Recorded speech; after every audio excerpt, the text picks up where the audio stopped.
Right, so welcome to Martialpreneur TV. It's a name that I've invented.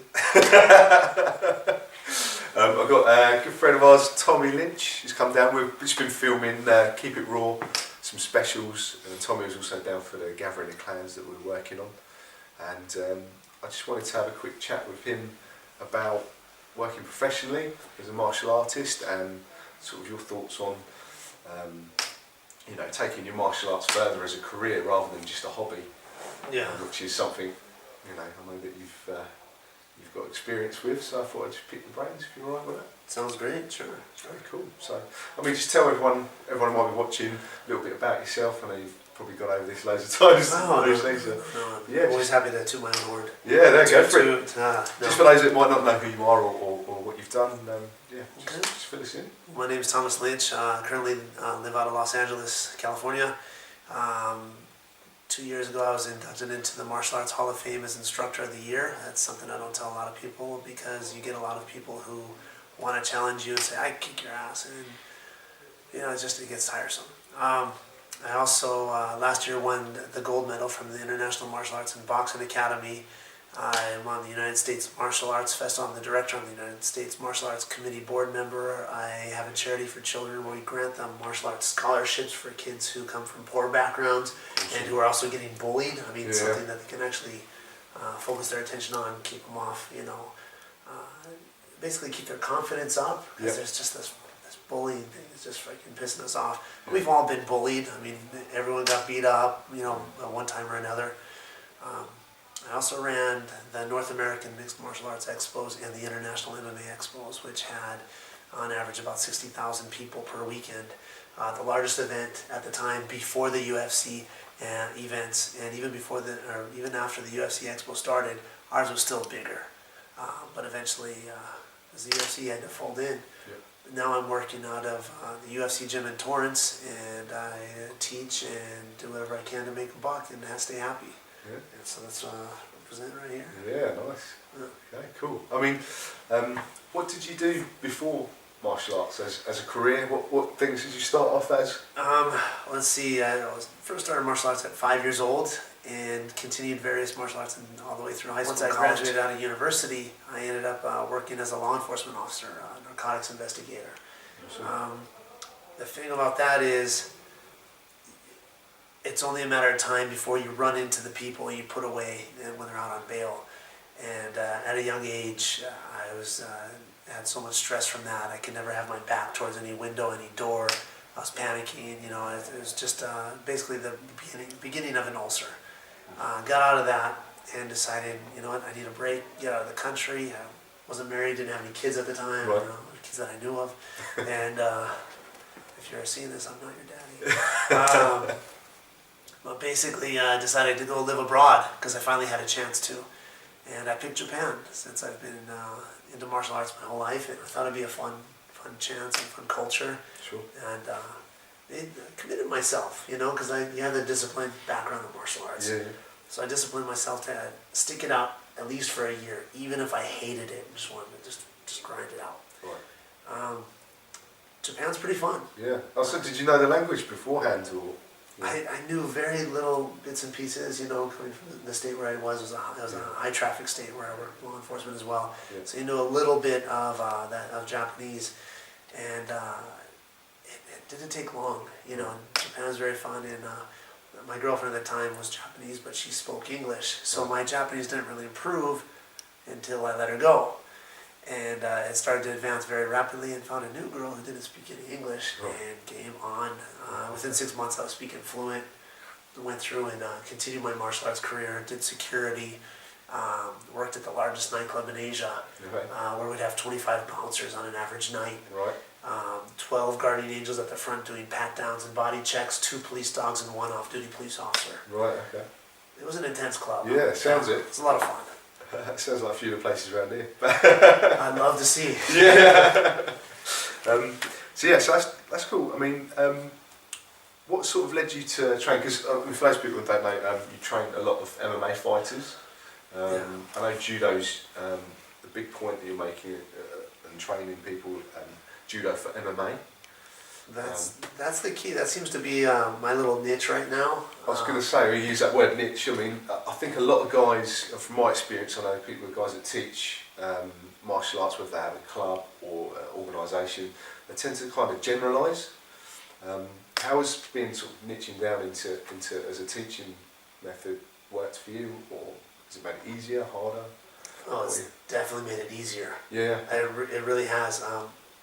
One with the Japanese connection is, I mean, again, I don't want to bring it up, but the Japanese connection is really what brought me to where I am today. Right. Because I could speak the language and I knew a lot of the fighters and a lot of the professionals over in Japan, Yeah. that I was able to. Oi, oi! Oh, I see it in you. It's all right. Okay. So I thought it wasn't sensitive sound or whatever. It's just Grandmaster Luke joining us. What's up, big homie? Hi guys! Hey guys! Hi guys! Yeah, I remember roughly. We just before we got interrupted by the big dog there. There's we're talking about niching down. I was saying that a lot of you mentioned niching down to teach the judo for MMA, and I know a lot of clubs and schools and martial arts instructors tend to try and generalise and please everyone and try and be everything to everybody. Yeah. Have you found niching down easier or harder? I found the niche actually extremely easier. Yeah. Because you quickly, your name quickly spreads like wildfire, and Yeah. you become the go-to guy. Right. So basically, with my professional fighters, once I got it going and I got one or two names out there, everybody wanted to fight in Japan and Hong Kong and China, and pretty soon, if you weren't with Ricardo Laborio, who's awesome out of an American top team, or you weren't with Monty Cox, Yeah. to get into Japan to fight there in Pride, Dream, K1, Sengoku, Deep, Heat, whatever there was, Right. you go to me. Yeah. And I was able to get them the best deals because my business partners were the top people in the business who ran a lot of their shit. So what's really nice is because my name got out there very quickly. And when some people who didn't even know me, they might have gone through somebody else. Yep. And when that person wasn't able to get them their paycheck, they came to me. Right. There's a very, very famous fighter, I'm not going to say who, he wasn't getting paid for over 6 months. He was still waiting for his paycheck. And his coach, which is comes from a very famous jiu-jitsu family, had called me and asked me, please help me get the money.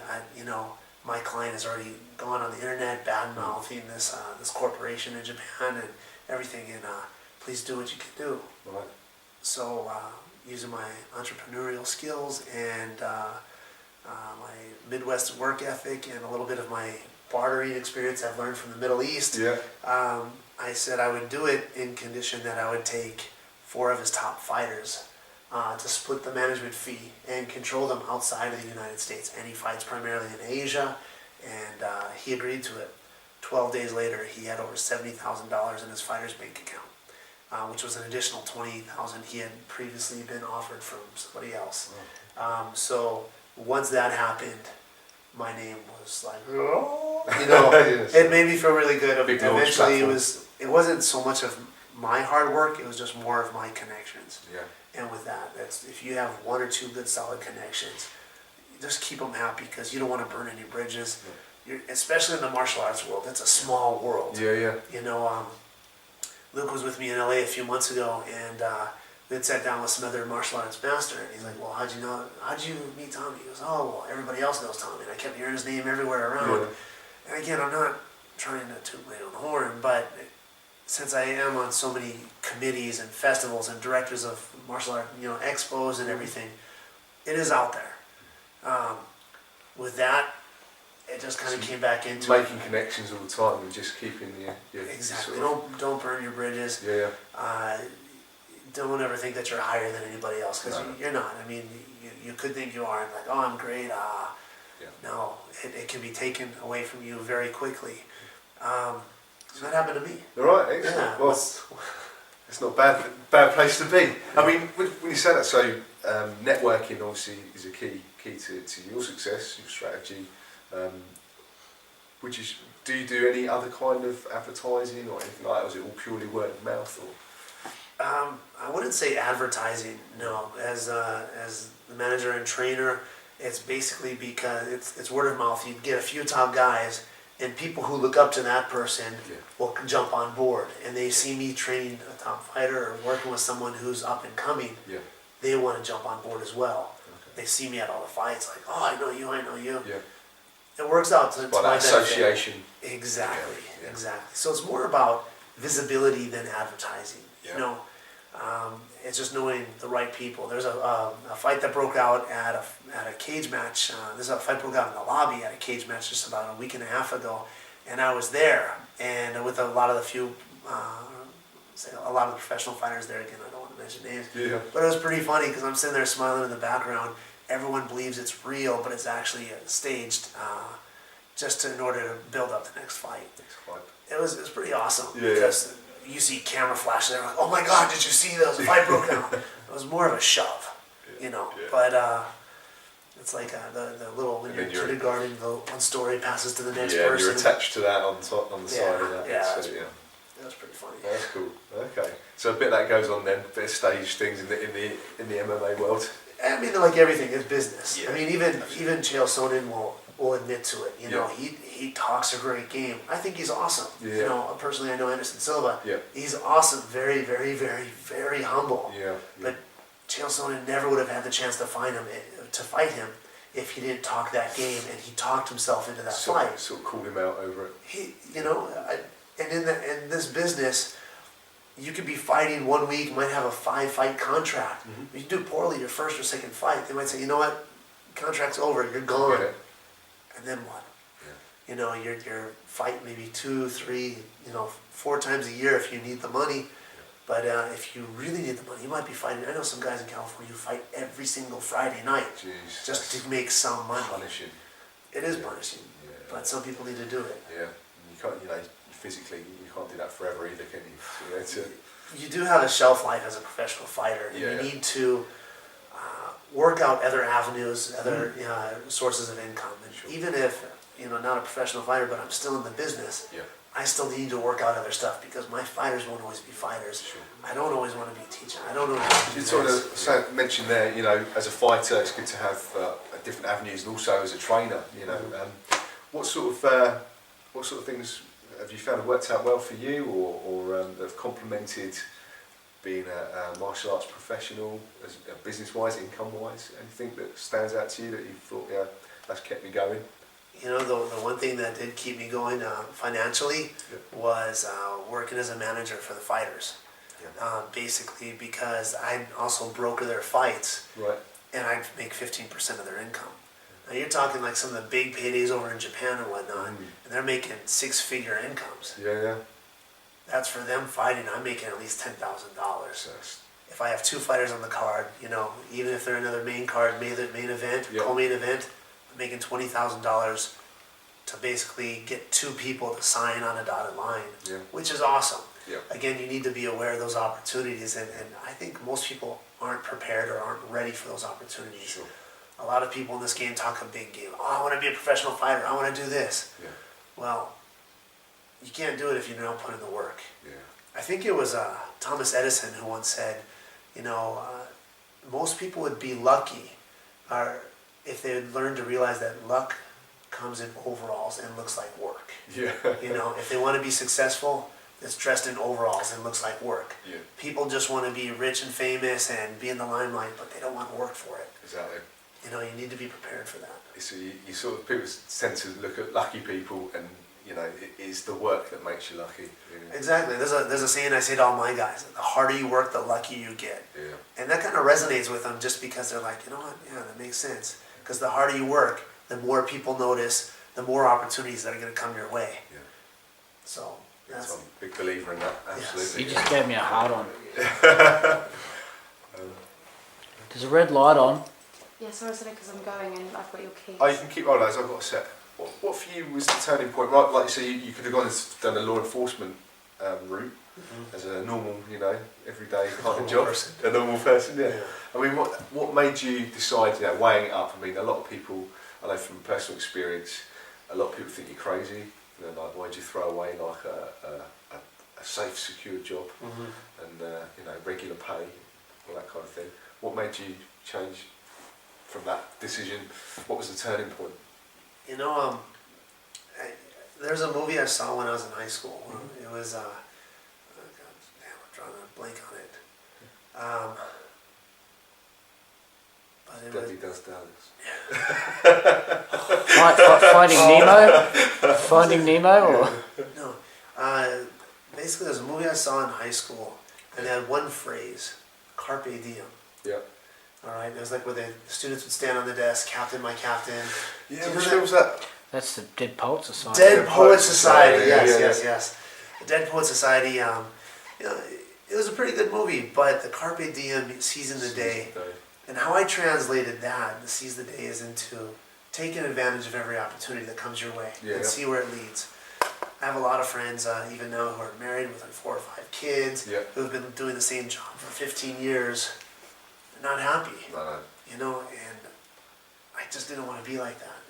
In the law enforcement world, it was the stress kind of got to me for a little bit when I came back from Japan. You know, before the whole fight thing had taken off full speed, I was actually going back into law enforcement, as not as a narcotics investigator, but more in basically a city police officer.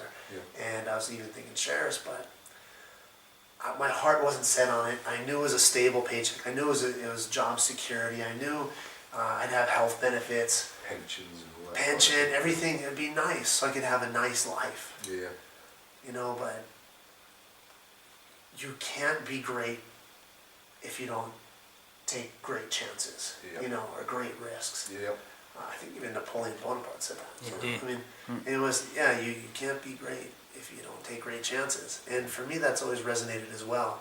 A slogan that I used with my fighters is, you know, instead of just playing it safe, I'm like, you can't stand out if you're trying to fit in. And I just thought, you know, it's pretty interesting. I could be happy, I could be safe and have a stable life, but I don't want to be 60 years old going, damn, I was good, or I could have done that, or so many opportunities. So I've taken these opportunities. I've realized to be ready and prepared for opportunities and take every advantage and see where it leads. Yeah, absolutely. Because of those choices that I've made, it's led me to travel all over the world. I've been throughout all of Asia, all of the Middle East, now to Europe. I mean, I'm having a blast. Excellent. You know. But there's one more thing I was going to say. So it resonates with myself, you know. I think I was had a health scare and had a point where it was like, you know, you tend to work for that safe, secure job, and then you see this retirement, and a lot of people are in that world of the golden egg at the end of 40 years of work, but then it suddenly dawned on me, you know, you can die tomorrow. You know, what's the fucking point? You know, you can save all you like, but tomorrow could just be, that's it, it's your time, and then you've missed out on all of that. You know, just because you're waiting for it to happen at some point in the distant future. And for me, that's a big changing point. And like you say, you know, you've got to stand out from the crowd. If you want good things, great things, you've got to take that chance and just grab it by the horns and go for it. And all those cliches. Well, you know, it's a cliche for a reason. I agree with you wholeheartedly. I'm glad you're here today. Yeah. But there are a lot of people that won't be here tomorrow. No. You know, if you think about it, it's sad, but it's true. I mean, people could die of cancer. They could die by tripping down the street and hitting their head on the curb. It could be murder. You don't know. I mean, it could be anything. But there's one guy who I've hung out with a few times and met. His name is Dan Caldwell. He is also known as Punk Ass from Tap Out, one of the founders of Tap Out. Dan and I were sitting down one time in his office, and he told me a story. Most people don't know this about him, but he's former law enforcement as well. Actually, 2 of the 3 guys were former law enforcement, were sheriff in the LAPD. Right, okay. And people are like, really? Those guys? You know, they're some of the nicest people. Yeah. I've seen them literally take, you know, Mask, who's actually passed away, I've seen him take his shirt off at an expo and give it to somebody because they liked the shirt. He took it off his back. He was that nice of a guy. Dan is also pretty amazing, but this one story has always sat with me too. He was setting up a speed trap, and basically he saw this white Lamborghini just fly by like 100 miles an hour, and he was zoom. And he's like, fuck this guy, you know, and he lit up his car, his sirens, pulled the guy over, got up to the car, and it was a young kid. Right. And he's thinking, you rich little son, you know, just not able to appreciate it. And the kid is like, still with a big smile. He's like, "Officer, I'm sorry I pulled over." He said, "Why are you going so fast?" I just inherited this car from my uncle. My uncle passed away, and I just came from the lawyer's office actually 30 minutes ago. And it was open desert highway right here. You know, I wanted to open it up and just fly through. And Dan's like, "All right, pop the hood. I want to take a look at this bad boy." Yeah. And instead of being a total jerk to him, he's like checking it out. Now, he ended up letting the kid off with a warning because, you know, it was understandable. Yeah. But as he was sitting there looking at it, Dan did have a stable job. Yep. He did have pension coming. He did have health benefits for his family because we don't have free health care in the U.S. Yep. Not yet. Obama, get on it. But he thought to himself, if I ever want this car, because he said he fell in love with it he said he fell in love with it right then and there. Yeah. He goes, if I ever want this car, I'll never have it doing this job. I'll never have it having a safe job. Yeah. And he was living in a one-bedroom apartment with his wife and daughter, Yeah. thinking, I got to do something else. This isn't enough. Yeah. At the time, it was like, I think it was just, he kept that positive thinking out there, like, I got to find something else. I got to find something else, Keeps another his mind opportunity. switched on. And like in Dead Poets Society, Carpe Diem, he kept his options open for an opportunity. And his buddy Charles, also known as Mass, offered him to start up this company with him called Tap Out. So he did. And he used his money saved, and they started selling t-shirts out of the back of the trunks at different fights and shows. Yep. People thought they were a joke at the beginning. Yeah. You know? They brought in the other friend, Tim, also known as Skyscrape, who was, he wasn't in law enforcement, he was actually on the other side of the law, not in a bad way, but he liked to have fun, partied a lot. And the three guys together, their first year in sales, Yeah. $30,000. Not a huge amount. Between three guys traveling all over, hotels, food, Yeah, shows, it's gonna tickets. Not add up too much. No, but they didn't really advertise so much, but they had the visibility, Yeah. and that was their publicity. With that, people would say, oh, those guys are at every single show. They're always out there. They're having fun. You know, Yeah. they're wild. They're giving shirts out, selling shirts. 10 years later, they made over $100 million in just as little as 10 years. Yeah. Dan sits down, he donates so much of his time and money to charity and helping people out, and he's a really, really good guy. He's like, I have more money than I know what to do with, and so he gives half of it away. He's a really good person. Tap Out isn't they are a tough image, Yeah. but The guys behind they're actually, it. the guys behind it are actually really good hearts. Yeah. So, That's a brilliant story. So, that's that bit of drive, isn't it? Bit of ambition, you know, summing it up, like you say, you can be in that safe, secure thing, but what you really want out of life, you've got to actually step outside of the box sometimes. 100%. Yeah, that's great. A safe and secure job. And, Yeah, that's it. You know, you're going with your passion. You know. It's the big leap. I mean, just quickly, before we go, we better wrap this up, but what would be your top tips to anyone looking who may be a part-time martial artist, maybe really good in their field, you know, but have never taken that step to pursue anything outside of maybe part-time teaching, but they've always sort of niggled at the back of their mind, oh, you know, I'd like to maybe do this as a profession or take it further. What would you recommend? So what would be tips or advice you might say? What I'd recommend is it basically isn't only for martial arts or MMA or people who want to be fighters, but basically it's a generalization basically to every field. Yeah. You know, I'd try and find somebody that you admire who's been very successful in the career path you want to go to. Yeah. Mimic their career, but have your own niche. Yeah. You know, there's only one you, and you're the most interesting person there is as yourself. Yeah, absolutely.